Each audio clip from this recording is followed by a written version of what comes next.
Why do people admire strength but reject intelligence? Why do we look up to athletes, celebrities, and successful business leaders, but often feel suspicious or even hostile toward intellectuals and deep thinkers? Most people say they value intelligence, yet when faced with someone who challenges their beliefs or sees the world more clearly, they often respond with resistance, defensiveness, or outright rejection.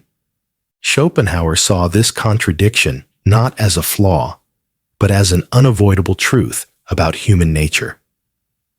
Intelligence is not just threatening because it reveals uncomfortable truths. It's threatening because it forces others to confront their own limitations. Most people don't mind being physically weaker than someone else, but being intellectually outmatched strikes at the core of their identity. Society values confidence more than intelligence. People are drawn to those who speak with certainty, even if they're wrong, more than those who speak with nuance and complexity.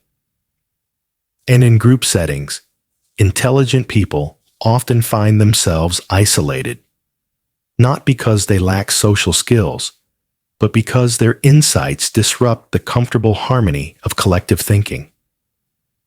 But why does this happen? Why do we instinctively reject deep thinkers while rewarding those who tell us what we want to hear? Schopenhauer believed that the rejection of intelligence is not just social. It's psychological, biological, and evolutionary.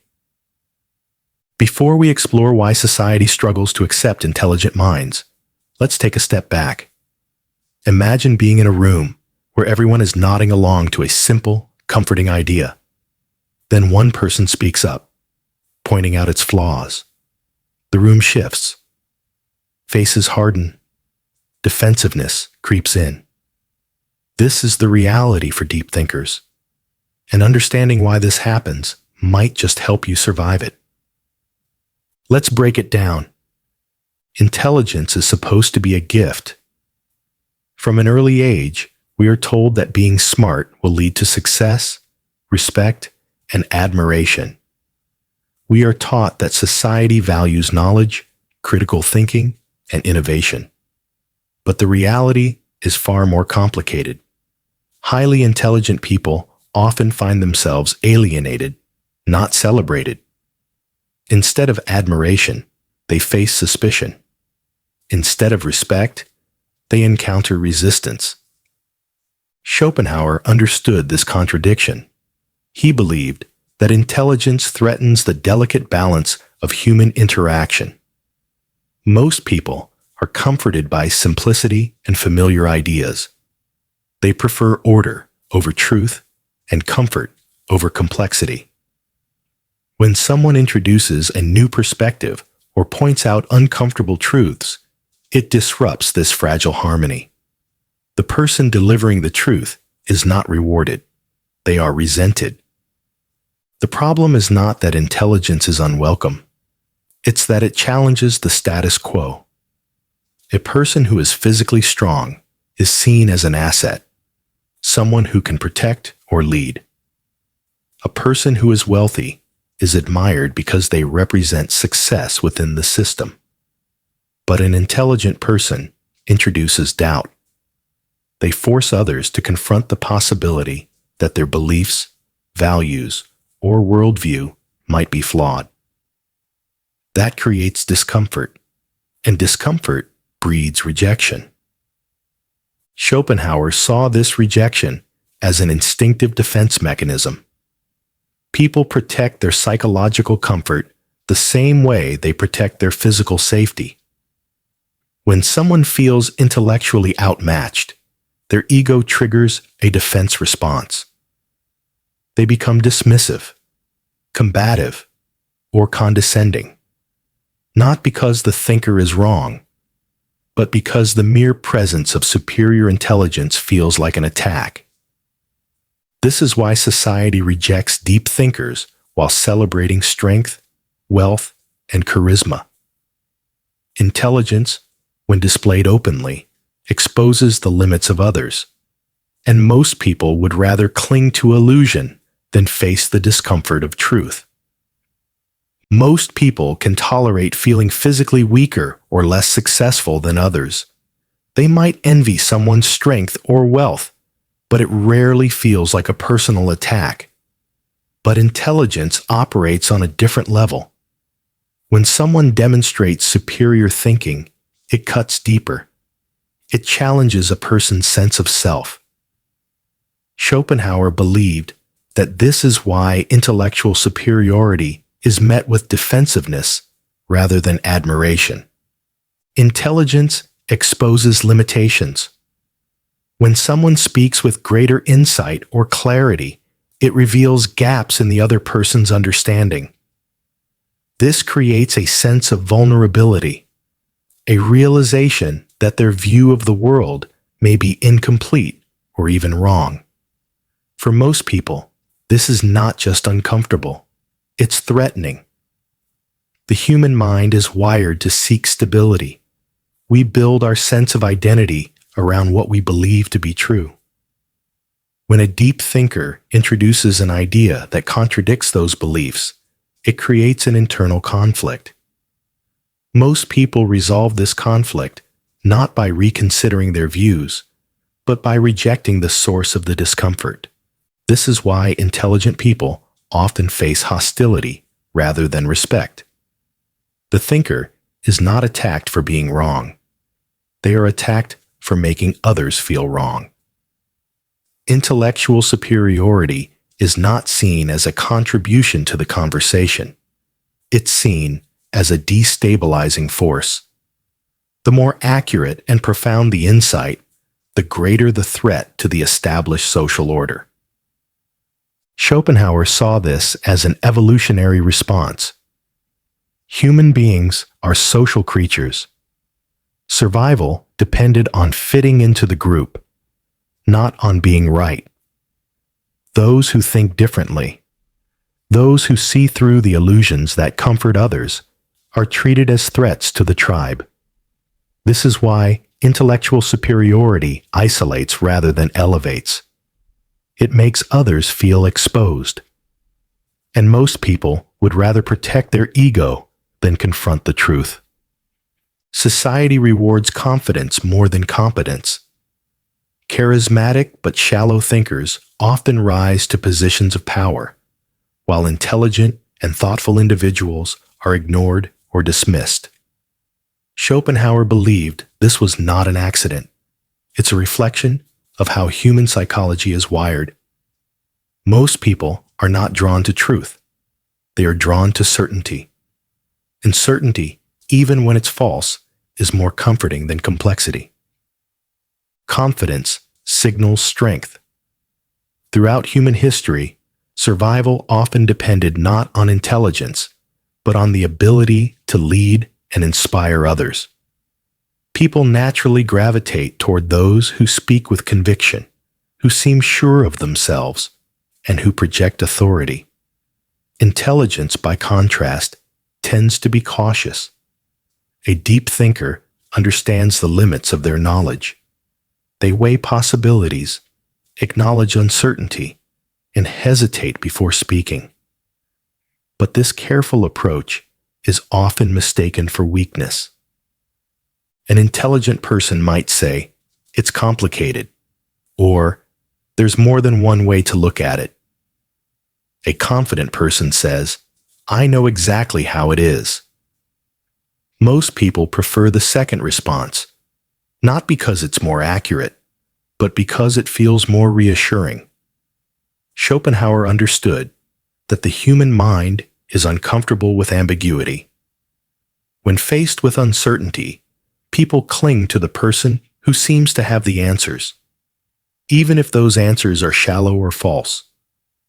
This is why politics, business, and media are often dominated by confident but intellectually shallow figures. Charisma sells.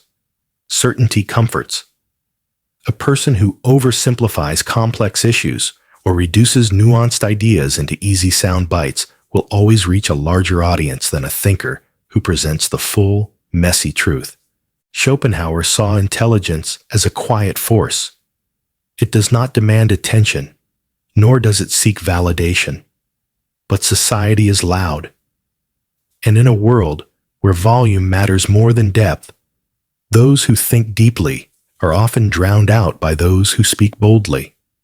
An intelligent person in a one-on-one conversation might be admired, respected, even appreciated. But place that same person in a group, and the dynamic changes completely. Schopenhauer believed that intelligence threatens not just individuals, but the fragile balance of group cohesion. When a deep thinker introduces a challenging idea in a social setting, the response is rarely curiosity, it's resistance. Groups are built on conformity. To function smoothly, a group requires agreement, shared norms, and a sense of collective identity. This is why people naturally adjust their views to align with those around them. An intelligent person who introduces complexity or challenges widely held beliefs disrupts this social harmony. Even if the insight is valuable, the mere act of questioning the group's thinking creates tension. Most people do not prioritize truth. They prioritize belonging. Schopenhauer saw this as a survival instinct. In early human tribes, acceptance by the group meant safety. Rejection could mean death. This instinct persists today in subtle but powerful ways. A person who challenges the group's beliefs becomes a social threat. The group closes ranks, not because the person is wrong, but because their intelligence introduces uncertainty, and uncertainty is dangerous to collective stability. This is why intelligent individuals often face isolation in group settings. They are not rejected for being hostile or arrogant. They are rejected for disrupting the comfort of collective agreement. A person who questions the foundation of the group's thinking creates cognitive dissonance. And rather than engaging with the new perspective, most people instinctively reject the source of discomfort.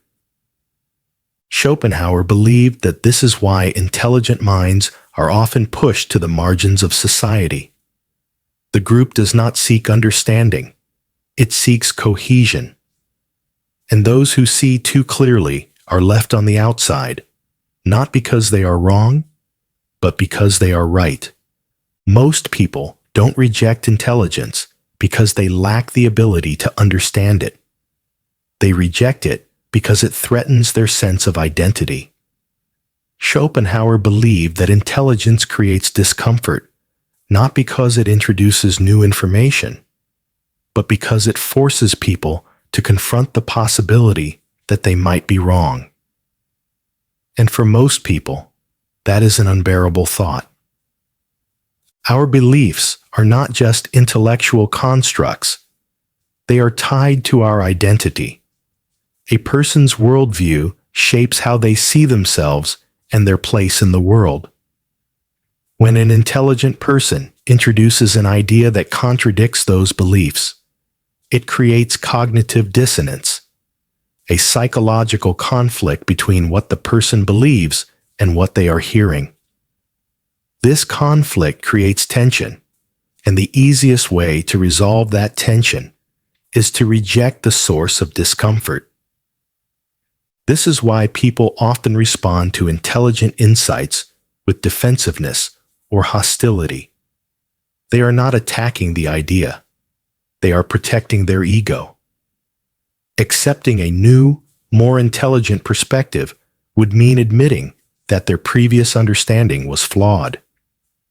It would require them to reassess their identity and question their own competence. Most people would rather preserve a false sense of certainty than face the discomfort of intellectual growth. Schopenhauer saw this as a natural defense mechanism. The mind is wired to avoid threats, and few things feel more threatening than the realization that you are not as smart as you thought you were. When confronted with intellectual superiority, most people protect themselves not by engaging with the idea, but by dismissing the thinker. They label them as arrogant, unrealistic, or detached, not because the thinker is wrong, but because accepting their insight would mean admitting personal inadequacy. Intelligence forces people to see themselves more clearly, and most people would rather remain blind than face the truth.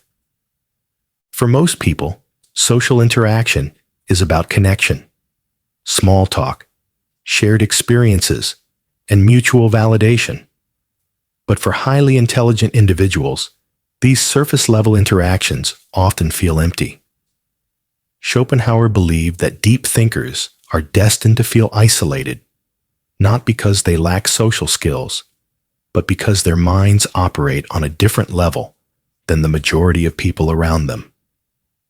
An intelligent person is not satisfied with shallow conversation.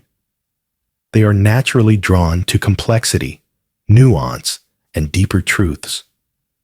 They seek out meaning where others are content with entertainment. This creates a disconnect. While others bond over shared opinions and familiar ideas, the deep thinker sees the flaws, the contradictions, the unanswered questions. The more they understand, the harder it becomes to relate to others. Conversations about politics, relationships, or culture often feel frustratingly simplistic to them. And when they introduce more thoughtful perspectives, they are often met with confusion, disinterest, or defensiveness. Schopenhauer believed that intelligence creates a gap between the thinker and the world. Most people are driven by instinct and the will to live, the desire for comfort, pleasure, and security. Intelligent people, by contrast, are motivated by the will to truth, the need to understand reality as it is, not as they wish it to be. This difference in motivation leads to alienation. The intelligent person sees through the illusions that others depend on, which makes it difficult to connect on a meaningful level. The result is a quiet form of loneliness, not the loneliness of physical isolation, but the deeper loneliness of feeling unseen and unheard. Schopenhauer believed that intelligent minds are destined to walk a solitary path, not because they are incapable of connection, but because true connection requires understanding. And most people are not prepared to understand. If intelligence creates isolation and rejection, how can deep thinkers survive in a world that resists them? Schopenhauer believed that the key was not to change society, but to change one's relationship with it. Intelligent individuals cannot force others to understand them, but they can learn to stop seeking validation from those who never will. The first step is detachment. Schopenhauer argued that intelligent minds suffer most when they expect society to appreciate their insights. The need for acceptance creates frustration when it is not met. Deep thinkers often waste energy trying to explain complex truths to people who are not equipped to understand them. Schopenhauer's advice was simple: stop trying. Intelligence is not diminished by being unrecognized. The ability to see more deeply is a gift in itself. It does not need validation. Schopenhauer believed that peace comes from turning inward. The deep thinker must learn to find fulfillment, not in social acceptance, but in intellectual and creative pursuits. Art, music, philosophy, and literature provide an outlet for complex thoughts and insights. Engaging with other thinkers, whether through books, ideas, or private conversation, offers a rare form of connection that does not require mass approval. Acceptance of solitude is the path to strength. Schopenhauer believed that those who seek understanding above comfort must make peace with standing apart from the crowd. The intelligent mind should not see rejection as failure. It is proof that they have seen what others cannot. True strength lies not in convincing others, but in understanding oneself. The intelligent person does not need to be understood to hold power. Schopenhauer saw intelligence as a quiet force, a tool for observing the world with clarity and precision. Those who understand this truth no longer feel isolated by their intelligence. They are empowered by it.